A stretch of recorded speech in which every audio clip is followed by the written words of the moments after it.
First ever factory outlet Mukunda jewellery అన్ని బ్రాంచ్లలో Christmas and new year సందర్భంగా ఎన్నో ఆఫర్లు. త్వరలో జూబ్లీ హిల్స్ బ్రాంచ్ ప్రారంభం. మన దేశంలోని చాలా మంది చిన్న రైతులు అధిక నాణ్యత విత్తనాలను పొందడం నుండి అవసరమైన వ్యవసాయ సామాగ్రిని కొనుగోలు చేయడం వరకు అనేక సవాళ్లను ఎదుర్కొంటున్నారు.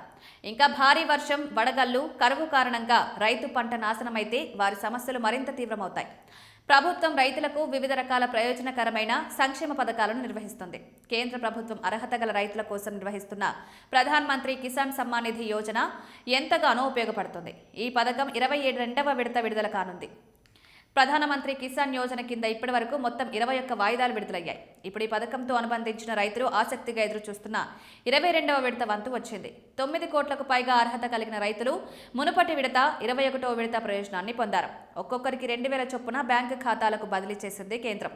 మరోవైపు ఈసారి ప్రధానమంత్రి కిసాన్ యోజన 22వ విడత విడుదల కావాల్సి ఉంది. ఈ పథకం ప్రతి విడత దాదాపు ప్రతి 4 నెలలకు ఒకసారి విడుదల చేస్తుంది కేంద్రం. అందువల్ల ఈ పథకం 22వ విడత ఫిబ్రవరిలో విడుదల కావచ్చని భావిస్తున్నారు. అయితే అధికారిక సమాచారం ఇంకా రావాల్సి ఉంది. కాస్త అటు ఇటుగా అదే నెలలో విడుదలయ్యే అవకాశం ఉందని భావిస్తున్నారు. ప్రధానమంత్రి కిసాన్ యోజన 22వ విడత ద్వారా లక్షలాది మంది అర్హత కలిగిన రైతులు ప్రయోజనం పొందవచ్చు. అయితే ఈ విడత పూర్తిగా అర్హత ఉన్న రైతులకు మాత్రమే ప్రయోజనం చేకూరుస్తుంది.